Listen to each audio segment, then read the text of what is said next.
What is TWS podcast, episode, whatever, who cares at this point? Bar.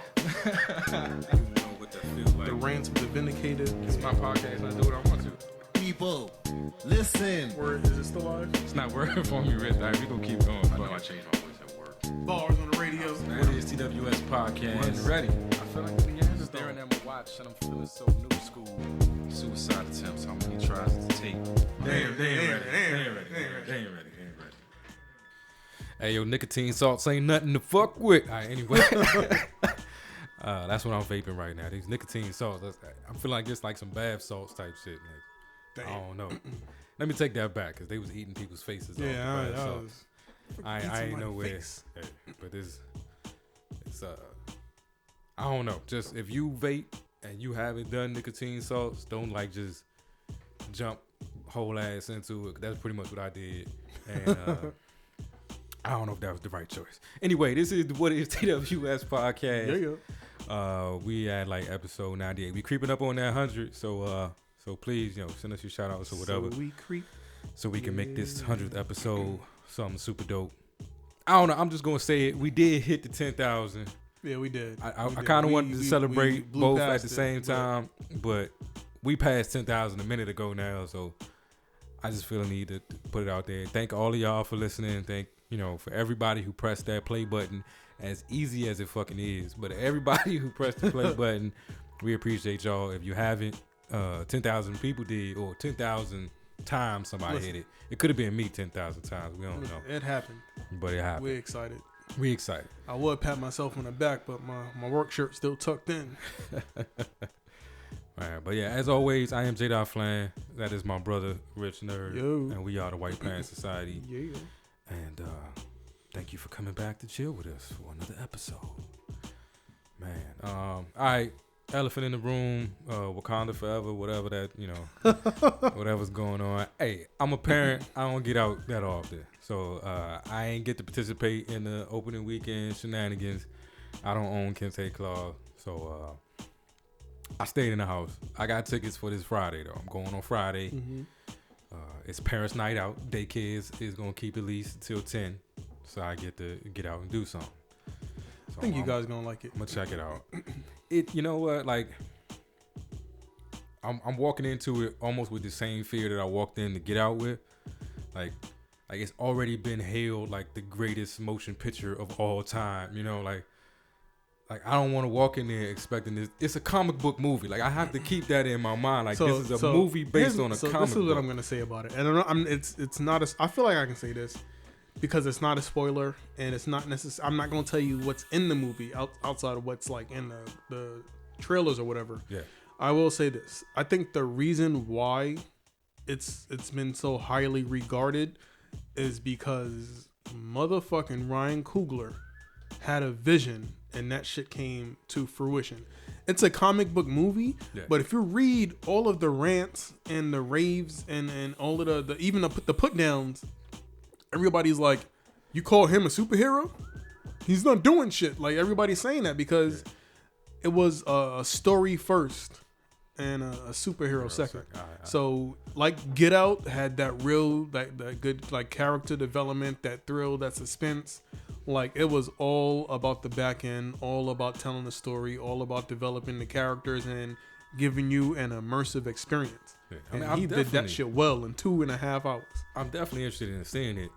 I'm already hearing people, with the, Killmonger was right type. I mean, it seems like there's so many storylines. I feel like we're gonna have. This, I got so many concepts in my mind, and I want to see if you pull out. Pause. If you have the same concepts when you leave, that I'm thinking about, because it transcends and it goes on another level. And I know a bit about how your mind works. So I feel like the conversation after we see this movie is going to be ridiculous. That's going to be like a whole episode. Yeah.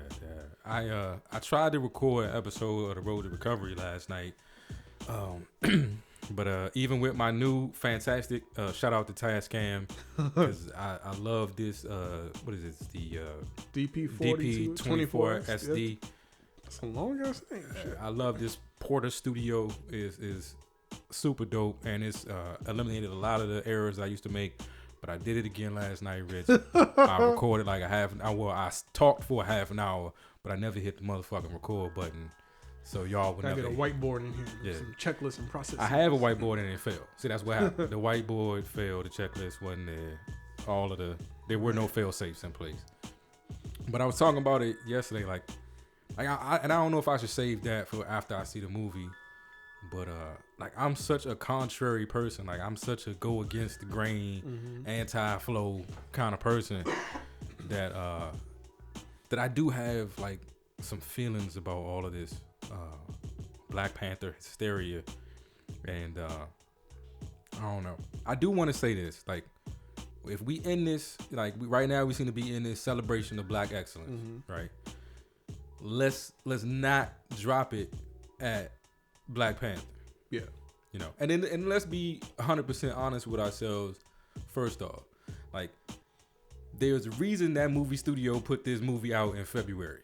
We already know that. Right, we already know. That was a given. So the money that we put in, you know, in these tickets and these concessions and all of this that we doing to celebrate this film, is great, and it's going to definitely help, continue to push, Black directors, that movies with Black cast and movies, about Black superheroes and Black main characters can be tremendously successful.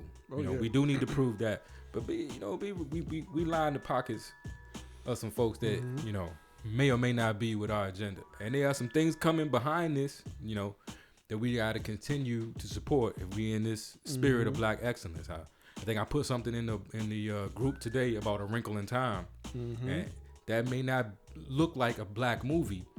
Oh, it is. Yeah, but the director behind it, some of the main characters, if we, let's put the same, or at least some similar. I know we ain't gonna put the same energy, but let's put some of that energy. That's one of the talks. Well. That's one of the talks I wanted to have with you, because it stemmed from one of the conversations that I had with a friend. Shout out to Mello on online.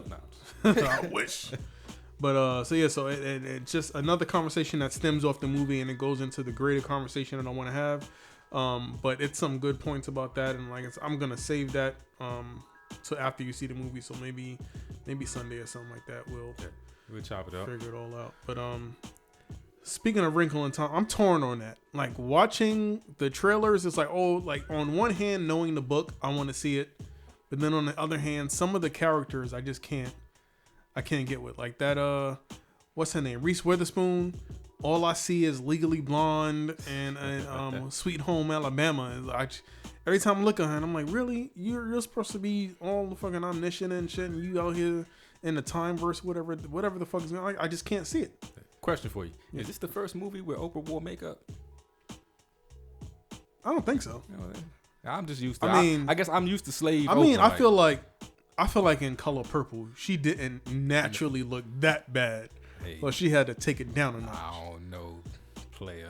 I mean, Stedman wasn't coming home to that every night. I mean, well, she a billionaire, so he might have been. I was about to say, keep it real, Rich. Yeah. Stedman married her for her looks. You know how many people talking about they want to put one in Oprah?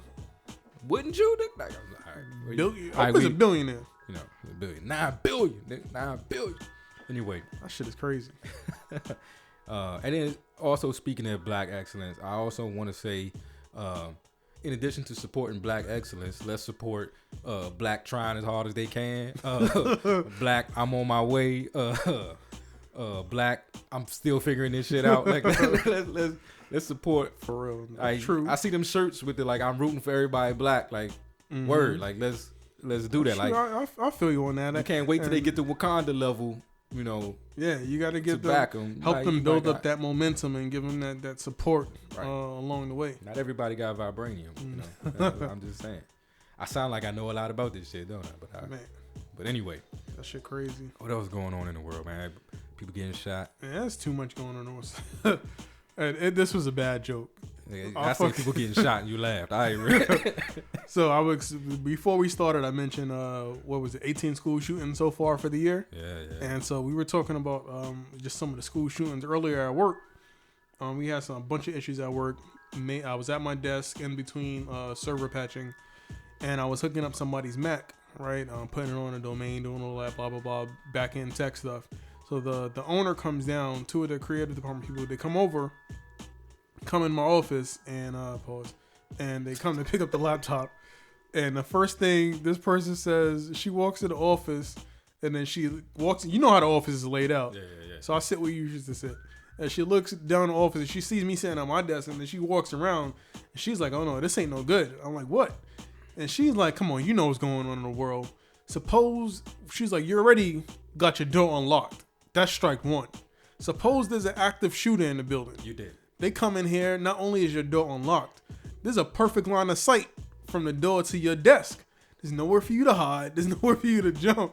I was like, "I'm going under the desk." She's like, "Nah, come on, you dead, bro." She's like, "What you need to do, all of these file cabinets, empty out the 2 bottom drawers, connect them on the bottom, just jump in there and hide." She's like, "I'm telling you, I got you. I got them ideas." Yo. So first Somebody off, came to pick up their computer, and the first thing they did was talk about active shooter evaluate protocol. your safety situation. Man, Hey, they got some good points. They got some good points. Yo. It made me think. You see it got the bulletproof blankets. Yeah, For kids to hide. the You might need- backpacks too. You might need to holler at a bulletproof blanket. Man, Yeah, because ain't no, that building, there's nothing to stop. nah, Like, there's everything is all glass front. Nothing to stop. No, matter of fact, I think I saw the bulletproof backpacks online earlier, and people was mad because they say, "Oh, these companies are profiting off of." Yeah. I mean, it's Yeah, there you go, bulletproof backpack. there's a lot of truth to that. I kind of thought that that whole, what was it, the missile crisis in Hawaii. Mm-hmm. I bet you a bunch of bomb shelters and Oh yeah. all that kind of shit got purchased after that one too. But- After the Twin Towers, Oh, yeah. the spike and what you call it, consumer grade or consumer availability of parachutes open. Everybody was selling parachutes. I know, and this is sad. I know people who physically own bomb shelters, Yeah. gas mask, enough rations and water to last and water and food to last 3 years. I know people who actually have bulletproof vests and gear. I mean, that was before that, so actually, never mind about that one. But parachutes, go to their house. Why do you have a parachute? You never know. You live on the second floor. Hey, Like- man, I think, and I think I told you this, before, I was completely a civilian, but there are plenty of jobs. I had to sit through a briefing called "Dying with Dignity," where Damn. these people basically explained to me, how, well, first of all, that I shouldn't take the same route home. I should vary my routes home. Never wear your badge outside the building. Watch who you talk to, that kind of stuff. And if you do get caught or taken or whatever, you don't want your family embarrassed by what you may say. So learn or be prepared to die with dignity. You want to die tell and your somebody family to that? be able to be like, yeah, he stood tall, he ain't fold. Nah, fuck That's that. my man's. Nah. You don't want your people to be like, whose man's is this? They gave everything up. He gave him That's fucked the up. service account password. He gave him the code to the That's server fucked up. room, all that good shit. Shit. So I don't know. We living in them kind of times where and it's sad. It truly is sad. I think it's crazy, the way and it seems to be perpetuated every time one of these things happen. Like one of us do something crazy, it's that thug, it's that Dude, that the fact- and and that's one of the them things do that something kill me. crazy. Is he was troubled. First of all, he's 19. He's just a child. No, he's not. What about these black kids that are actually kids that just got teen added to the end of their fucking number? Yeah. You prosecuting them as adults. Talking Yeah, I about, still his remember mom that. died, his dad. So what? I still remember that Dave Chappelle joint when he was talking about how old is 16 really, with the kid who accidentally killed his friend practicing WWE moves, and they gave that boy life. They tried him as an adult. That's what I'm saying. I don't know. See, and that's the thing. The other side of the fence, they don't gotta go through what we gotta go through. They don't gotta, talk to that 12-year-old son and punch him in the face just so he can realize this how life gonna do you. Punch the nigga in the face. Hey, yo, have you? So did you see? Oh, the yeah, I Chris seen Rock that. joint? I seen that. Okay. Tambourine. I I had to seen make sure that that's shit. where you was going with. Oh yeah, shit. Hey, yo, He's still a funny motherfucker. he was funny, but he was hard on the ladies though. He was hard on the ladies. That divorce fucked him up for real though. Fucked him up. He's still paying for it. He literally said, I believe, correct me if I don't know if you saw the interview. Part of the reason why he took this job was because of the hit to his wallet. It is wild. He had to pay for her, so he had to take another job. And then the side chick is pregnant.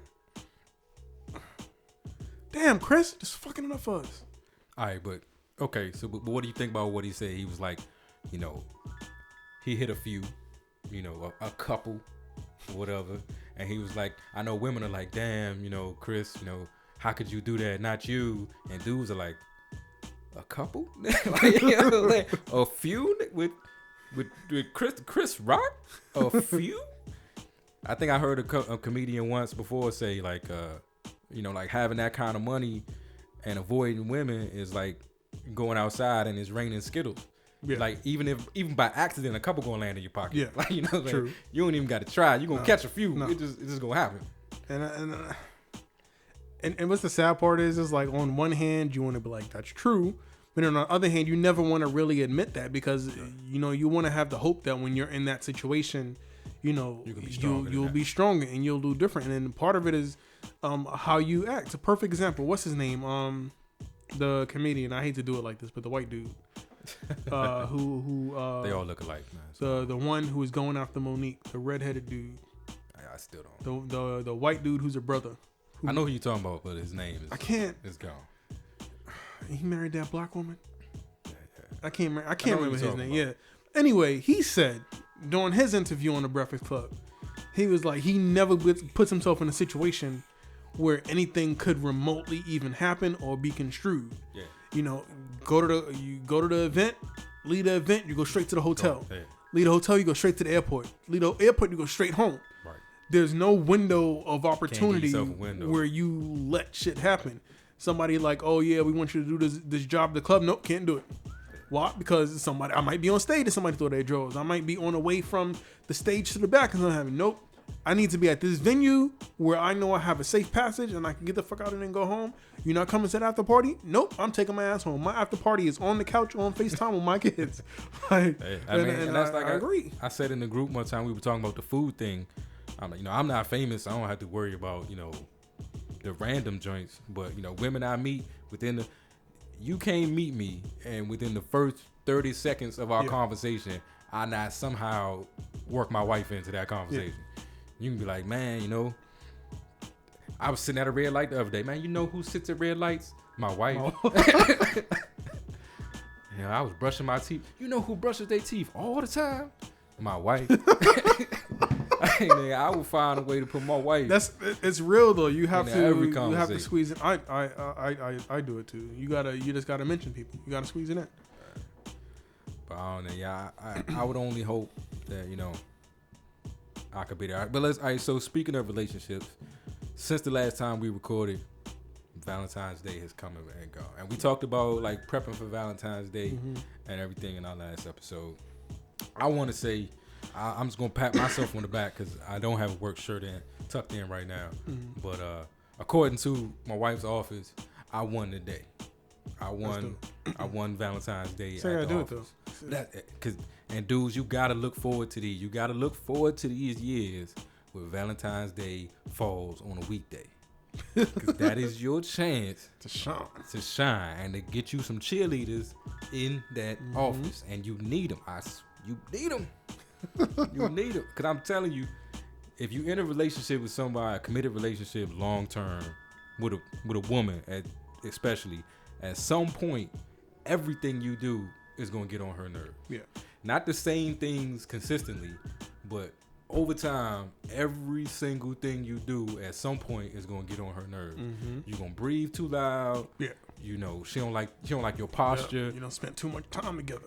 You fold the newspaper the wrong way, and when she come in that office complaining about some bullshit you did, you know, your left pinky toenail too long, whatever. But he's so sweet. You need them cheerleaders. So these are the times when you get to take advantage of it. Do something for the ladies in the office as well as your significant other. I'll make a mental note of that one for next year. Brownie points across the board.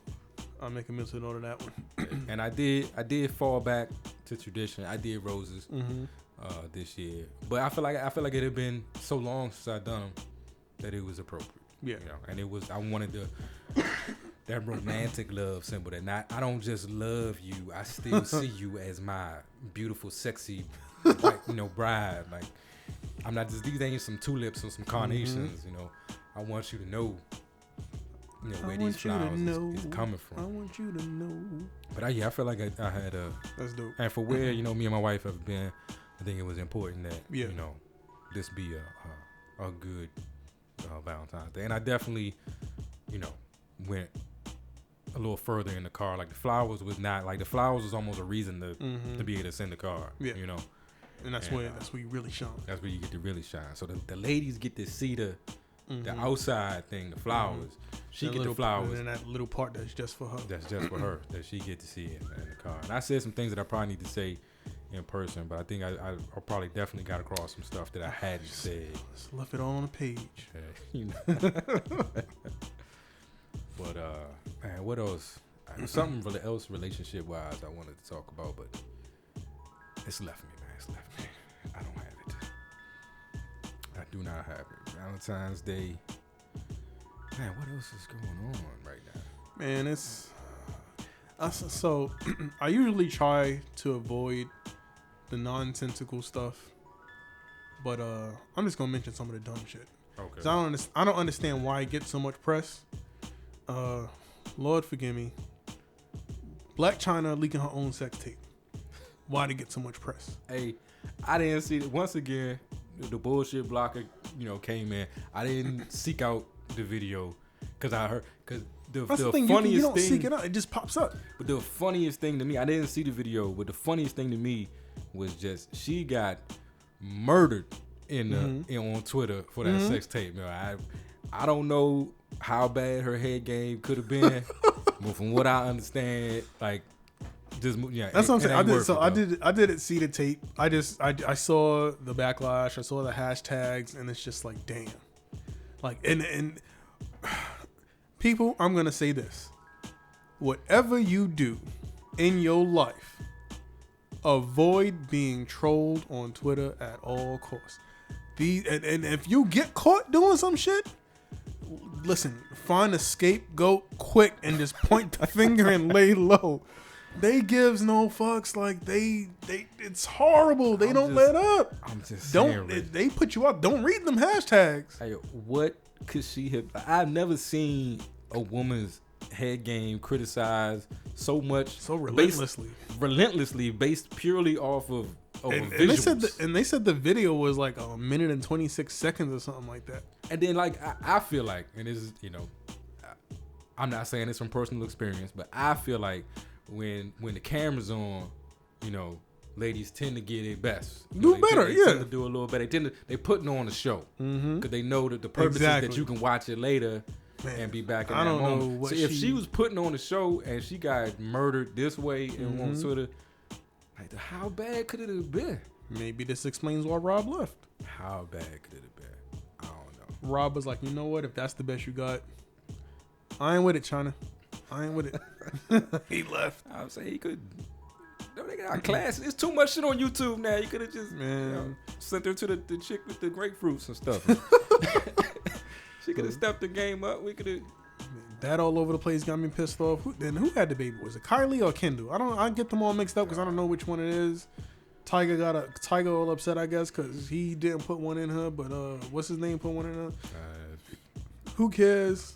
Yeah, that's how I feel about that. I don't even have a comment on that. Will Smith is on his knowledge drop tip. This nigga is killing Instagram right now. It's like fucking. It's like Tyrese retired. And Will Smith came up, but he actually doing real shit. I mean, because, all right, no diss to Tyrese, but you look at the two careers. Yeah. And it's like, if somebody was going to give advice on how to be successful. People actually looking at these Will Smith shits. Yeah, these Will.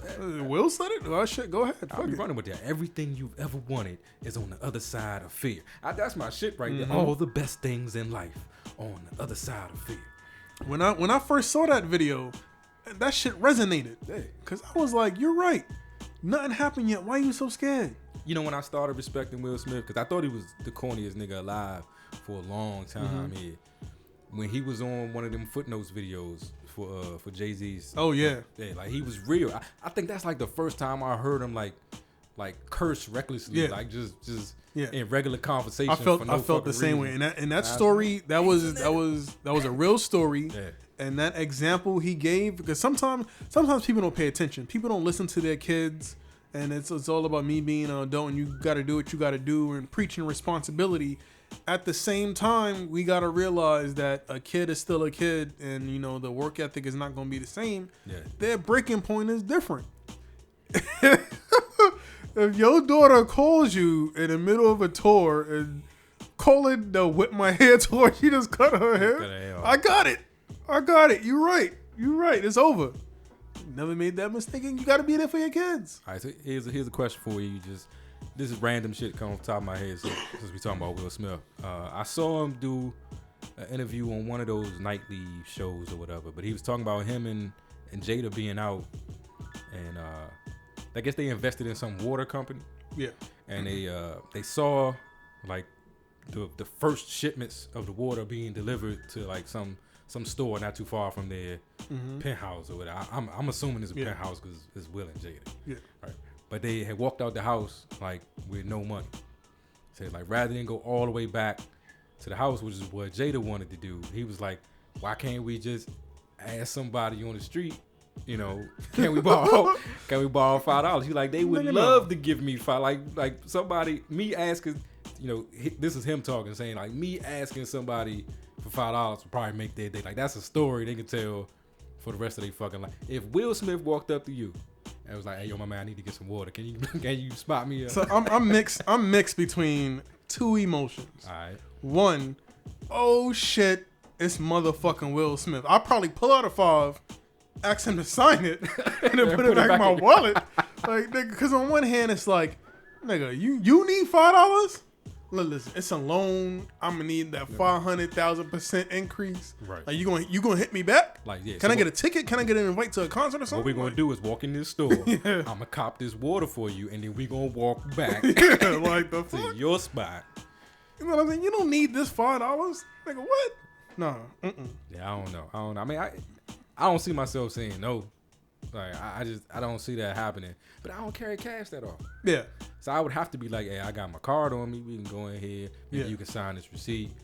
I don't know how much I would fan out though. Like I'm not big into that. Like I don't like taking pictures with dudes. And I know like that's probably like the overly homophobic part of me or whatever, or the overly like toxic masculinity or whatever you want to call it. But I'm not a fan of taking pictures with dudes. Yeah. Like I'll take a picture. I don't even know if I was about to say I'll take a picture of a dude, and then I realized how that sounds. I get it. I don't even know if I would like, can you just pose for a picture real quick? It had to be a story you had to take my word for, because I would feel uncomfortable anyway of documenting the joint. Like I'm not the same. I never fanned out. Doesn't bother me. I'm trying to think if there's a person that really could make me like fan out. You want to take a picture with Jay? I don't know. Like like I said, the toxic masculinity in me is like, I can't see it. Can't see me doing. I can't see me asking for it. Like it ain't even. It's not even so much the act of taking the picture or having a picture with me, you know, and another dude. It's more like the feeling of sunnage when you like, hey, yo, man, can I just get a picture? Like I'm not dissing anybody who does it. I know it's something wrong with me. I've never felt that way. I Like, just and can't do it. I've taken pictures with plenty of people. I've met plenty of people between here and New York. The one time that I met Ye, I didn't fan out, and it was just like, oh, Ye. In hindsight, I probably should have been like, can I get a picture? Because ain't nobody gonna ever believe that story. I went to the whatchamacallit, the fuck was the name of that album with the fucking gold foil cover shit that Tekashi released. See, I'm not a big Kanye fan like that. Anyway, that album, they had like a special release, and was it The Throne?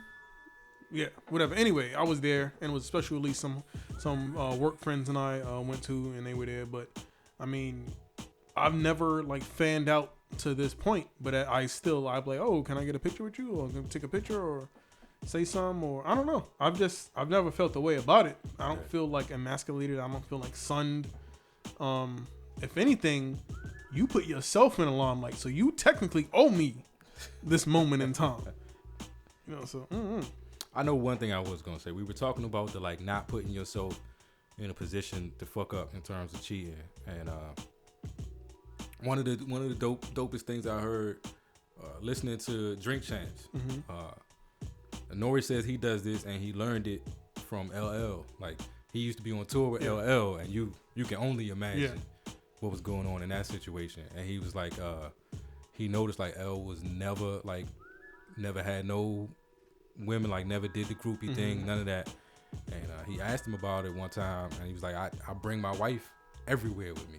Like my wife comes everywhere with me. So, and Nori said he's done the same thing since then. Like tours, whatever, wife gotta come. Like just to take the pressure off. Like just to take the pressure off you. Like you don't even have to worry about whether you're gonna fuck up, because you know wife is looking at you. Plus, it's an experience for her too. I get that. I mean, I don't know. I don't know how much. I don't know if Tammy got the stamina for like anything like that. I remember the first time I took her to a real hip hop show. Like I took her to see Mos Def, and I got her into that. She wasn't a huge Mos Def fan. I think she knew some of his music, but I was like a major. I might fan out for Mos. I don't know. But I took her to see Mos Def, and it was the dopest concert ever. I still remember that show. I love that show. But she came in like high heels.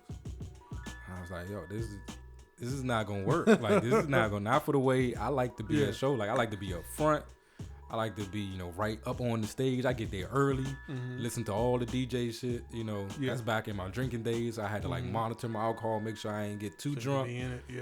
Cause I'm gonna be there for like an hour or so before the dude even come on. But she was there in high heels. I'm like, nah, you don't understand how long we're gonna be standing up, babe. Nope. And you gonna get bumped, and I can't fight everybody in this drink. You might get a little bit of a drink spilled on you. It might happen. You might get your foot stepped on. The only thing I've ever like approached a dude for doing at a show, cause I'm short, Tammy's short. I have approached people for seeing that we short and that we all the way up front, and them still trying to like squeeze in front of us. No, fuck you. I'm like, dude, you can stand behind me and still see. If you in front of me, I can't see. My girl can't see. We paid to be here. You saw us standing here, and you don't want to see me. Those be them inconsiderate motherfuckers. You don't want to see me get like slightly aggressive, and I had a couple of Long Islands. And I get that Napoleonic shit going. I did punch a dude in the back of the head once. Damn. We was at one of them shows. We was sitting, but it was like where there's a level and then a level underneath you, and so his head was like right in line with my arm. I don't know what happened to the music. My bad. That's fucking me up right now. But he had on a New York hat, and I was in DC, and I don't know what it was that upset me about this hat, or if the hat was blocking my view, but I was like fake dancing. And I just gave him one. I knocked the hat off. I just gave him one sharp one in the back of the head. He turned around. I was like, my bad, dude. I was getting into it. My fault. But yeah, I did. I'm sorry, dude. I did jab the shit out you on purpose. That should have been.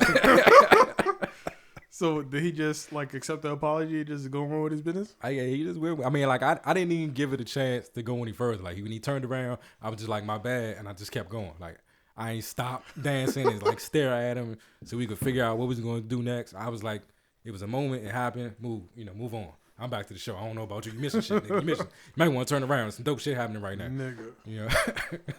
Nah, that shit had me crazy. Did this nigga just hit me in my head? I did. I smacked the head. I smacked the head off of him.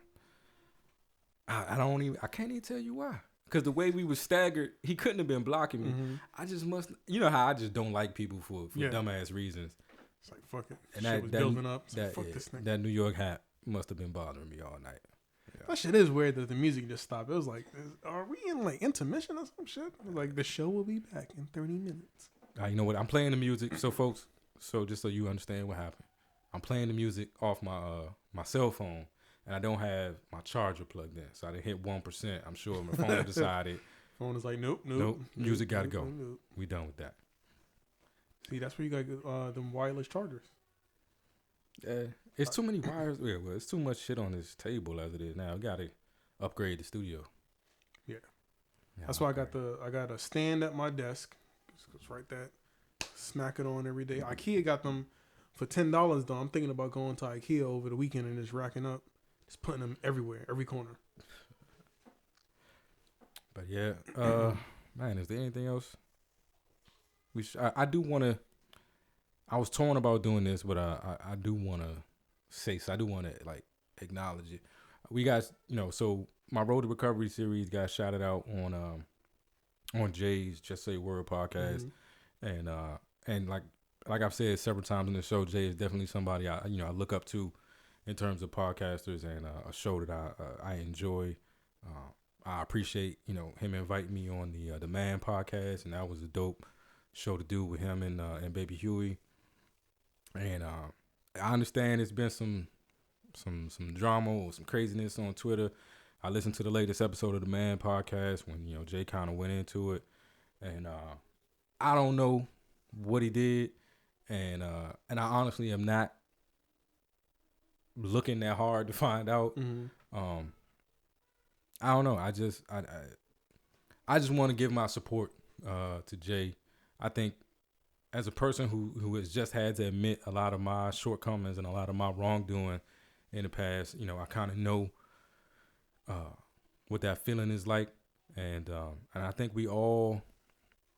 I was talking to Tammy about it, today. Like we all have these moments in life where we kind of, come to a realization about certain things we need to change, and and we got to go start seeking out help and doing things to make ourselves better people.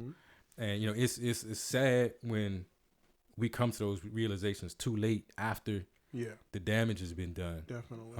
But I think everybody gets there, and in this moment, if that's where he is at the point where he's come to a realization about something that he needs help with, I want to give my my full support. This is no diss, to anybody that may have been hurt in the situation, and I'm not making light of whatever happened. Like I said, I don't know what happened, and I really am not working that hard to figure out what it was. Yeah. I just look at him like a brother, and I want to shout him out and say, I see that. I support you, bro, and if you ever need somebody to chat with about being a fucked up individual and being caught being a fucked up individual, holla at your boy. Yeah, shout out to Jay. All right, but with that being said, I guess the phone quit. We might as well quit, unless you got anything that you want to talk about. Nah, I got a bunch of stuff, but we gonna save that for another episode. All right. So again, we thank y'all for listening, for rocking with us. We 10,000 plays in, soon to be 100 shows in. Stick with us. We got a lot of great things coming, and until we speak again, be safe and be the light. Peace. Peace.